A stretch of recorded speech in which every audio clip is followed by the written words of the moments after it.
Good morning, everyone. My name's Miss Sasha, and I am head of Foundation Stage 2 at Victory Heights Primary School. I'm sure a lot of you have seen my face around, but if you haven't, here's a big hello from me. And today I'm going to be running through a lot of expectations around Foundation Stage 2 and what we're currently covering. I will also be joined by Miss Hannah today, who is here. Hi, Miss Hannah. And we're going to be looking at obviously expectations, and then at the end we will be looking at questions from you. And if you have any questions, please feel free to put them in the chat box, and we will hopefully cover them at the end of this session. All right. Okay, so today is a webinar all about how we're getting on in our midterm. Right, so this is definitely our mission statement at Victory Heights Primary School. It's to nurture, to challenge, and to excel. This is extremely important, especially when they first come through the doors into Foundation Stage 1 and Foundation Stage 2, and it's something that we are extremely passionate about and proud of. Okay, so as you can see, some lovely pictures of our children in Foundation Stage. We have been working wonders on our new topic of superheroes, and we've covered a vast amount of knowledge and understanding of the world, expressing arts and designs, maths, literacy, and lots of other things. But as you can see, there's a few snippets here of what the children have been getting up to. But obviously, you'll probably see a lot of pictures on Seesaw. And in every class, they have been focusing on a book that covers around the topic of superheroes, but they have gone off in several different directions across FS2. And it's lovely to see how much creativity we've got going on across the board. Okay, so I thought today that I'd give you a little insight into what we do in the Foundation Stage. I know some of you have had time online and you might have been able to see us teaching, but it's really important to just get an idea of what the children have been learning about. Especially in literacy, we do what we call a 3-week kind of project on a book, and we use a book as a hook. We get the children engaged. We get them really motivated to learn, and then we kind of go through what they want to learn and how they want to learn in their progress and their journey. So in the first week, we tend to focus a lot on speaking and listening. This is something that the children need to develop, and it's really important in FS to develop those Aurasie skills. So all of those speaking and listening activities where they can showcase their work, they can talk to their grown-ups, they can talk in front of a small group or even the class. So it's really important that we do that in our first week, looking back at that book and really getting to know what we're learning about. And then in our second week, we tend to do more of a shared read. So it's really focused on the reading side of literacy, and the children really know this journey well. They know what to expect. So they get to know the book. And then in the second week, they get to do a lot of shared reading. So that might be a focus on labels, on writing sentences, on writing words, but together as a group, as a class, not independently. And then we can take that book on a journey and we can look at story mapping it, which is like a really fun thing for the children to get their head around the book. They can really imagine what the book's going to look like and retell it in a really nice way from beginning to end. And I'm sure you've seen a lot of this on Seesaw with the retelling of stories. And then we roll into our third week of literacy, and this is all about our shared rights. So it's more about encouraging the children to use the language that they've learned through their reading and through their Aurasie skills, and then they're able to then write something down to do with the story or to do with something that they're really enjoying at that moment. So it could be a case of writing sentences, labels, depending on where your child is. And then we do a lot of Aurasie focused on hot seating, so getting the children engaged in the character, really unpicking where the story is going. And then that might be a case of changing the story or even describing the characters using a lot of language. And then that will end up with their writing ability there. So obviously this process is a 3-week journey of a book, but it really gets the children involved from the beginning all the way to the end. So that these children are really aware of what we are learning about and they are engaged and happy with their stories. Okay, so now we're going to move on to reading. So what I've done here is I thought a real key focus for foundation stage was reading, and it's something that we push and we encourage for the children to do at home. Obviously, we're reading with the children daily at school. They're listening to stories. We're doing shared reads and writes, as you can see before on the previous slide. But it's really important at home to make sure that the children are reading daily. And this might be a case of you listening to your children reading. So that might be their storybook. It might be a book that you've got at home that they really want to just read a sentence of, or they could be reading a word instead. It doesn't always have to be their school book, but we do really encourage the children to read those daily. And then on top of that, storytelling. So as a parent, it's really important to keep those imaginations going, especially when they're so little. It's really important to read their library books to them at night, or it could even be making a story up in a car. So you could be creating a story together to give those those ideas and extending that imagination for your children. And then obviously another thing I'd really love to see at home is to practice those tricky words by sight. So not segmenting and blending, but just knowing that that word is into, go, I, no. It's really, really important to do this, because when you see the child reading and they come to that word and they're trying to unpick it by going to, and it doesn't make sense, they get a little bit confused, and it can kind of hinder the children into reading fluently in those sentences. So it's really important that they're reading and they're writing those tricky words, so that when they see them in a book, they're able to just say them out loud. And then the last must do, I think, is really important, is although a child could read a sentence, it's really important to express the communication side. So like talking about the book, understanding what's happening. So the inference of what's happening in the picture. What do you think the character is feeling? Who is the character? Where would they be going next? All of those lovely Aurasie questions that you can ask your child. That is extremely important.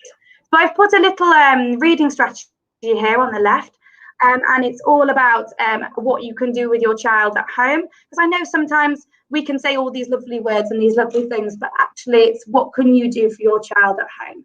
So it's kind of a little bit of a bookmark, and your teacher will be providing these in your reading record books, and they'll be going home in the folders. We will laminate them so that you can just pick it up, and it's there as a strategy and a help and a guidance for you at home. Okay, so as we've been talking about reading, I thought maybe I'd show you a video, of a little boy in FS2 who's been reading at home with his mum, and we're going to watch it now, and then we can discuss what's happening. Dad had zip,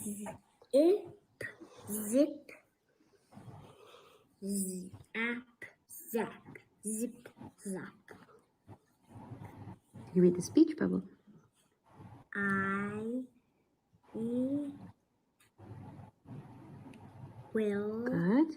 let it off. Great. Can you read that one again? I will let it off. Okay, so as you can see in that video, this little boy was able to use his segmenting and blending, which is a skill. He's unpicking the words on his own, and then he's going on to the next line. So he's rerunning the text. He's looking at identifying a speech bubble there. He's reading the words by sight, some of those high frequency words like in and even off at the end, he's able to read by sight. And then his mum gives them a little bit of encouragement to rerun the sentence from the beginning, which is really important. So there's a lot of strategies there that he's using: segmenting and blending, rerunning of the sentence, and confidence. So yes, I think that's a really good strategies for reading at home. Okay, the next one is a little boy who is reading at school, and it's just a few words that he's been reading, which are quite polysyllabic words or two-syllable words, so they're trickier. Let's read this one. Sure. Can I put this in here? All the way under there. Well done, next one. No, you're not allowed to put this on. sunset. Sue's the next one. Can you work with chips? You're going this one. Or is that, what diagram is this? Well done. Oh, what diagram is this? Well done. This one?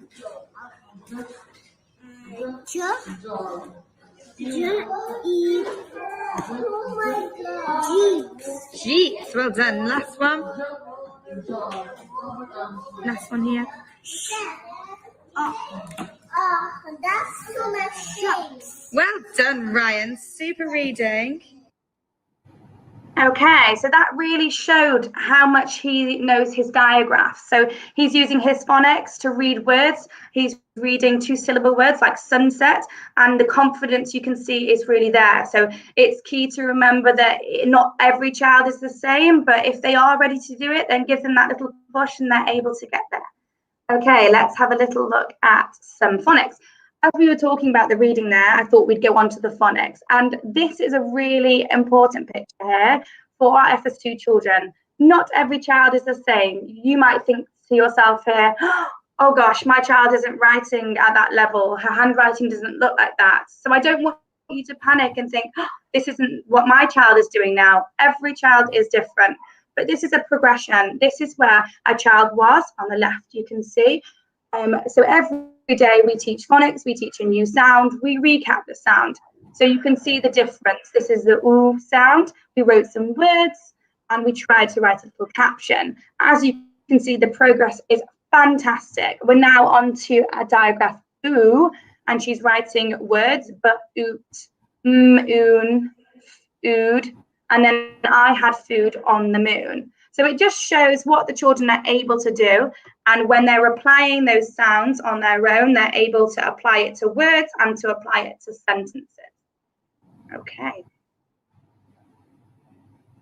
So when we're talking about phonics, the children are making progress every day. It's more of a directed activity with the adult, which is really important for those children to learn that. But it's also really important for the children to be able to apply these sounds on their own. So this can be something that you can do at home when they're drawing pictures, when they're making cards, when they're doing anything to do with creativity at home. They might even be making a Lego tower. You can encourage them then to apply that phonics to write something about it.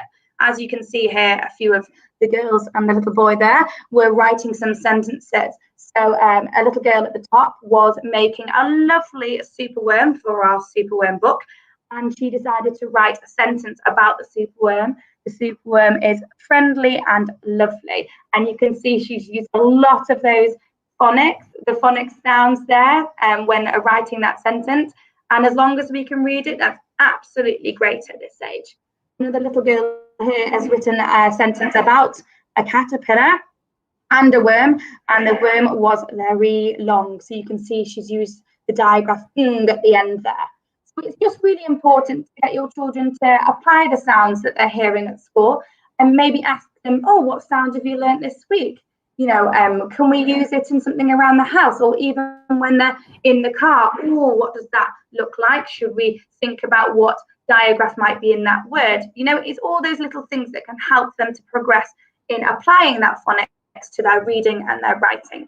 And here at the bottom is another little sheet that we'll put in the reading folder, and that's just to help with writing strategies. So it's the same as the reading sheet, but it helps you if you want to help a child to encourage them to write at home, that you can use a sheet. It's quite self-explanatory there, but it gives you some lovely ideas of how to extend that writing.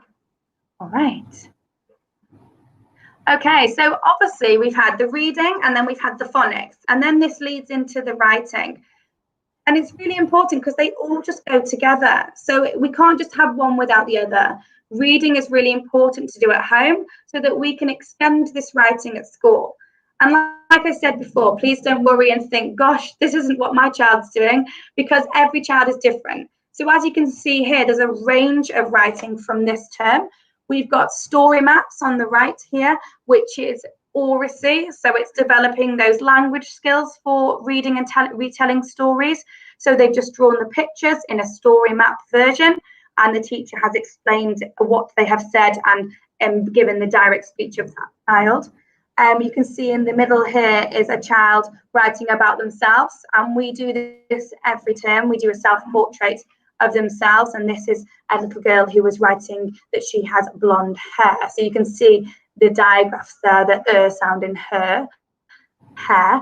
And then on the left side is a little boy who has been writing sentences, and you can see most of the words are phonetically plausible. That means you can read them by using the child's phonics.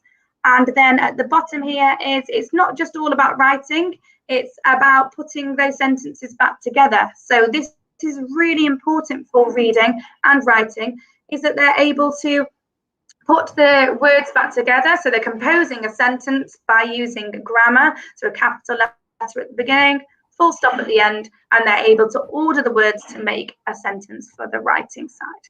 So yes, this is all, there's lots and lots of evidence to show where our children are. So we're extremely proud of them in FS2, and I think you as parents should be as well, because they've made so much progress since starting at school. But this is just a snippet of how far they've come really, and just some expectations of where they should be for this time in the year. Okay, so on this slide here we have two little boys here who are doing lots of different activities to do with shape, space and measure. As you can see, in foundation stage, maths is split into shape, space and measure and number, and we cover both at school over the weeks. And I'm sure on the blurb we normally tell you exactly what we're doing the next week, so you can see what the children are learning at school. So as you can see, there's a little boy here who's with the Play-Doh. He's found his pot of Play-Doh. He's making a superworm and he's measuring it. So it's just extending that knowledge of maths and the vocabulary, and getting the children used to different non-standard measurements. So they could be using Unifix cubes. They could be using Lego bricks to count things. They could be using their hands. It's all those different ways of measuring, but then they could also be extended by using a measuring tape. I think, like we say, there's no lids on kids at this age, and it's really important to let them express themselves and let them carry on with that journey into maths and using that vocabulary. What do you think, Miss Hannah? Well, I was just thinking, actually, I was writing a few notes down here about, especially at home, it's kind of like using real life objects as well to help with the numeracy, especially with shape, space and measure, especially with patterning. So like getting different shapes of pasta out and then see what kind of patterns they can make. Is it more complex or is it one by one? Or, for example, setting the table, or kind of sorting, get them to sort the washing socks out, you know, can they match the pairs together? Can they count, you know, and then it comes into number, can they count them in twos? So it's like using those real life opportunities at home that you would probably do automatically. That really does extend their knowledge with the shape, space and measure in particular. And then obviously coincides with the number as well.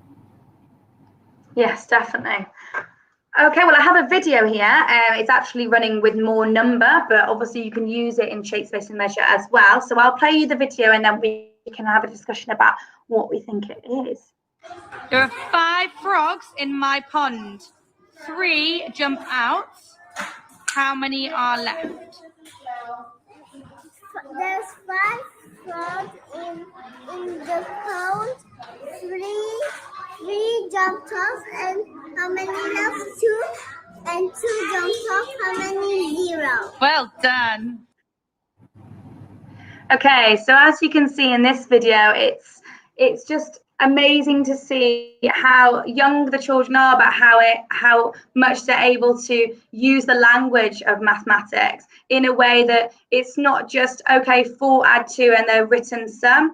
This little girl here was listening to my problem, and she was working out in her head, and she was able to remember what I'd said, say it to herself, and then carry out that action. So there was 5 frogs in the pond, 3 jumped out. How many were left? She then envisaged that, pulled the frogs out, and she was able to say the answer of 2. She then took that one step further and said, there's 2 jumped out, how many were left was 0. So she's really thinking about that mathematics and the language she's using there. And like we say, it's not just about concrete materials, it's about using number problems. So you could write number problems at home for the children. They're then using their phonics to read the number problem as well as understanding it, as well as understanding the problem and then saying the answer. So it's not just about writing down lots of numbers.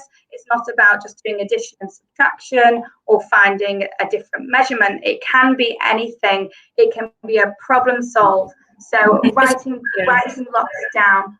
I was just about to say, and we know this at school, that problem solving is where they, and it comes not just from the foundation across the school, that they can learn different concepts in maths, but actually the biggest issue is can they use it when there's a problem that's been given to them. I tell you the best one that's always good, sharing. Children always manage to share equally when it comes to, like, especially if there's sweets or food, but it's taking it into different concepts. So like, again, anything at home, like go and find me 7 forks or spoons and then kind of take them away. Or if daddy had 2 or mummy or took 3, mummy and daddy, how many would be left? Can they figure it out? That's another good strategy to help with the problem solving. No, definitely. I think we don't realise that it doesn't just involve, mathematical like objects and concrete materials, that it is just a case of you giving a child a problem and them having to solve it using their mathematical logic. And honestly, it's mind-blowing how well they can do it at this age, and you don't realise they can until you try it. And so definitely I'd give that a go at home. Lots of number problems. Yeah, and it's okay. Go on. It's okay if they get it wrong. I think we're terrible as parents, jumping in quickly to solve the problem for them. And actually, the best way they can learn is actually by failing a little bit and then going back in and redoing. Sometimes I think that's another good strategy. Okay, so over here we've got some number problems, really, some things that the children were really enjoying this term in FS2. So you can see we've been focusing on number bonds to make 5. So that's all the different ways to make 5, and then all the different ways to make 10. And you can see this little girl in the middle was so impressed with herself. She was making lots of different ways of making 3 all the way to 5. She was able to work out different ways of manipulating 2 different amounts to make numbers 3, 4 and 5, which is amazing for this time in the year. So very impressed there. And then you can see other little things you can do at home. So they've been exploring matching quantity to numerals. So getting some numbers out, writing them in chalk, getting them to find the correct amount. It's really important that they're touch counting still.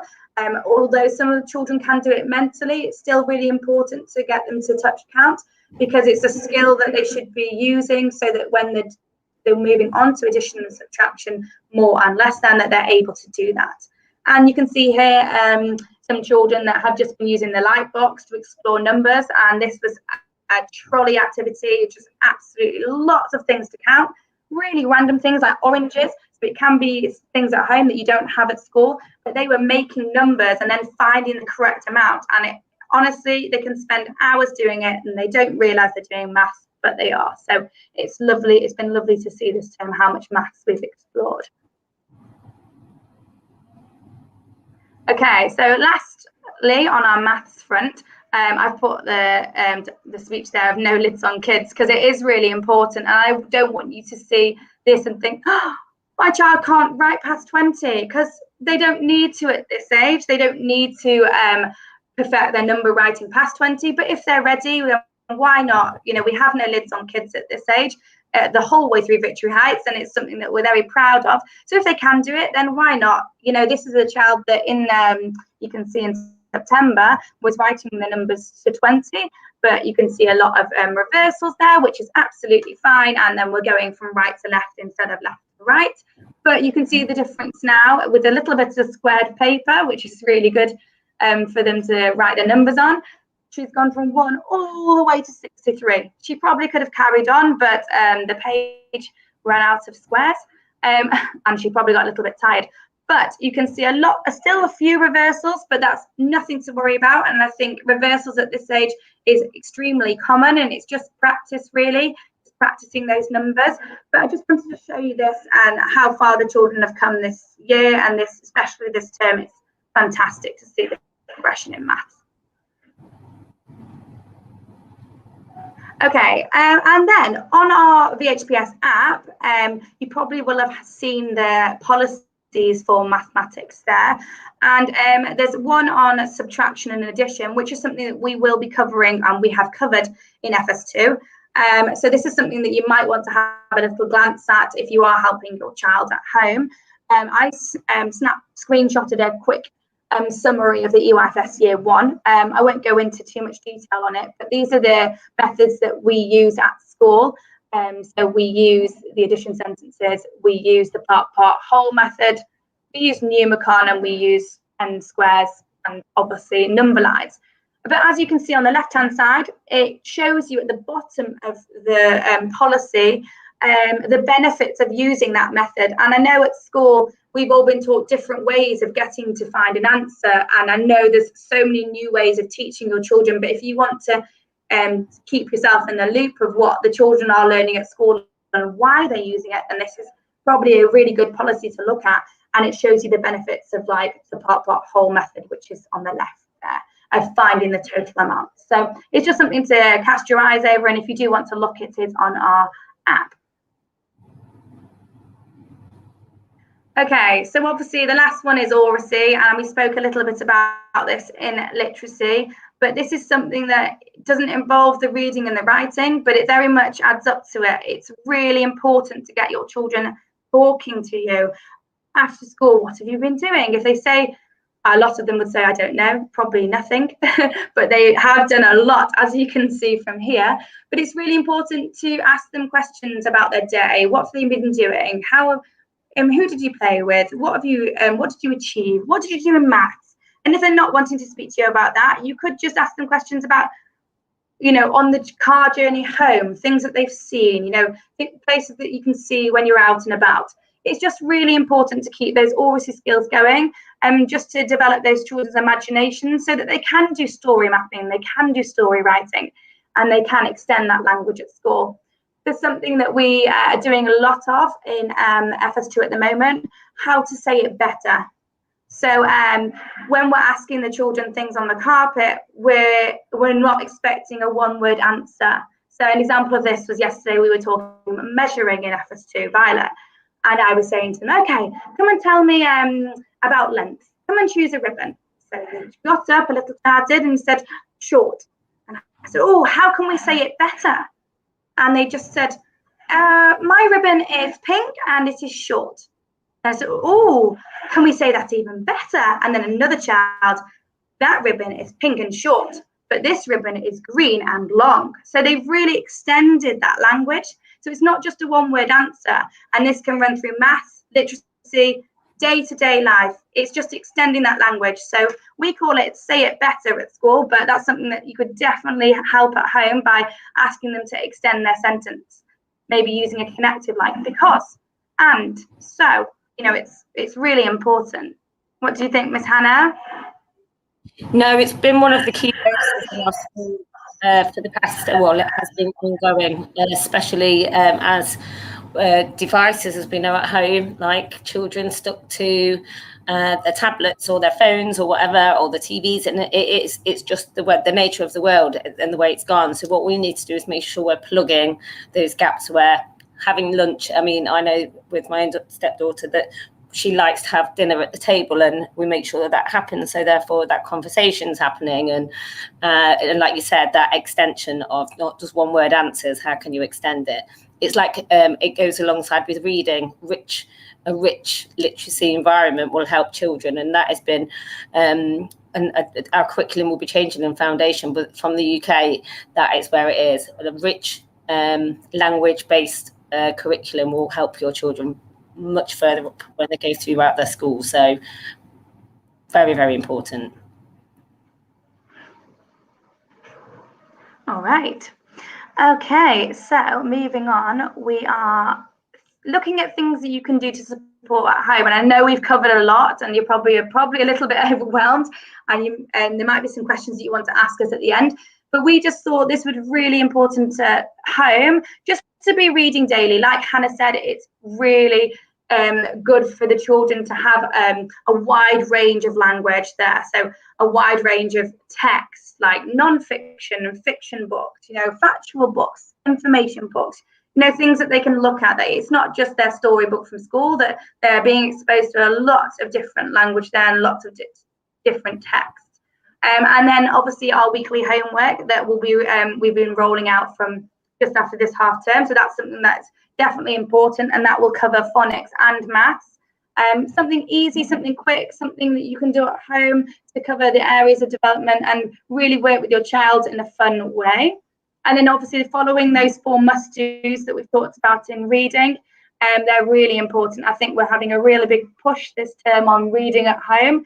That's one thing that I would definitely recommend to do, is a lot of reading. So following those 4 must-dos. And you can see here on the right, there's just a bit of a diagram about how many, so like student A is reading 20 books at home, and they'll be reading they'll be hearing a lot of words, and they'll be reading a lot of words. So the more books that you're reading at home, they'll be exposed to hearing them, and they'll be exposed to reading them. So it's really important that we're doing a lot more reading at home, especially in FS. Okay, just a few housekeeping reminders. Please, can we label hats and jumpers and fleeces and anything that comes in and out of school? There seems to be a bit of a mound of cardigans at the moment, and obviously due to our restrictions to COVID, we can't unfortunately keep them at school. So if you're labelling them and you're bringing them into school, then please make sure that they are labelled. And especially with hats, it's getting warmer at the moment. The children are out every day, and you can see them coming in with this bright red cheeks. And if they're not wearing a hat and we're not under the canopies, then unfortunately, then we're not able to go outside. So hats are really important. I know the uniform shop is open at the weekend, so if you want to give them a ring or make an appointment, then that would be great for hats. Obviously, just a reminder on no porks, nuts, and please, can you cut your grapes in half? This is something that I know the children are used to eating grapes at home, or olives or blueberries and things like that. But when they're popping them in their mouths and they're talking to their friends, it's just really important that we're cutting them in half for health and safety reasons, especially in the FS when they're all eating at the same time. It's very hard to watch 25 little mouths eating grapes. And then moving on, we've got library books. We changed the day to Tuesday just because Miss Lise thought it's best to do all foundation stage, and I know we've got a lot of twins in FS, so it's nice to have them all back in on one day. So Tuesday is our library book day. Reading folders are due in on a Thursday. I know we've been a little bit all over the place because of holidays and things, and because we have to sanitize, but the usual day for library book reading folder, is a Thursday, and that's including the folder, the reading books, and obviously the reading log as well should all be in there on a Thursday. And then the last one is a really important one. Please try and get to school by 7:40, 7:45. It's so important for those basic skills in the morning. As teachers, we notice children's strengths and children's areas of development. So for us, it's crucial that time in the morning is spent on those areas of development. So it can be something as simple as, okay, we're going to write our numbers to 10. My child doesn't know the numbers to 10 in the morning. That's what they're going to focus on. But if they're there by 8 o'clock, then they're missing out on that crucial 20 minutes that's actually focused on them. So I would definitely please recommend to come at 7:40, 7:45 to school. Anything else there, Hannah, for housekeeping? Thank you, Sasha. A lot of information, and I know this will be sent out, won't it? Yes. I was just kind of like reviewing, at home you want the best for your children, but I know they can be very different of what we get in school to your child at home. I know that I've spoken to a lot of mummies over the years, and trying to get a child to sit down at home and do some reading for you, as they would probably do in school, but not at home. Can we just think about building their confidence? Put a timer on if they're not going to sit down, and just keep it shorter, 10, 15 minutes. If you know that they're not going to come over to you, that's probably a good skill, like a good kind of a backup if you want to come to get them sit down. 15 minutes, they see the timer, and then I know that's their reading done. And also fine motor skills. If they're struggling to put pencil in, get them outside painting with water and do another kind of like, I don't know, get some tweezers and get them to see if they can pick up some small bits. So yeah, thank you very much, Sasha. And I know we've asked for some questions. There's one there. Yes, I can see that one. Okay, so with this one, I know that we have a lot of children that speak a different language at home, and it's, you know what, it's so lovely to see that and to hear that they're speaking and reading in their mother tongue as well at home. And I know sometimes it is difficult because you don't want to read the books in English with them, and I suppose it is hard. And I would say always speak to your class teacher about that. They are there to support you in so many ways. And that means that if they are aware that you're finding a little bit uncomfortable, then they can obviously help you with the pronunciation of certain sounds. But if you really feel that you do not want to read with them at home and you feel like that they might not be benefiting from it, then that means that your class teacher could then put an extra read in place for that child, just to make sure that that's being covered at school as well. Because I do find that it is very difficult, and especially learning 2 languages at home and at school. I would definitely recommend speaking to your class teacher about that, and then hopefully they can help you with strategies. There are obviously books like Oxford Owl online on a website, and they can do ebooks as well, so it can speak in the English sentences, and then obviously then you can your child could read that, or you can then read to your child. But obviously I know it is extremely difficult there to speak English and say Arabic as well, and hats off to you there in terms of that. But I think definitely speak to your class teacher, and they can give you strategies, websites, and maybe put an extra read in place for your child. Anything else, Hannah? I can't see any questions. Is that our only question, Mr. Rothbell? Is that because I talked for too long? No, like I said, thank you. Well, thank you, Sash. I mean, that was really informative and really important that you can see what's happening in school, and also the fact that we can support as a Victory Heights of all strategies and reading things, maths, and lots of resources for you to support with your child at home. And like I said, sometimes your child might not want to, but they find different ways. Again, your teacher's probably the best person to go and speak to, because they know the child well. Like I said, timers if they don't want to sit down. If they are finding fine motor, then there's lots of different activities to ensure that kind of like gap can be closed. So yeah, thank you very much. No, thank you so much everyone for listening, and I will make sure to put this on our weekly blurb, or it's going to be on YouTube, is it, Miss Hannah or Mr. Rothbell?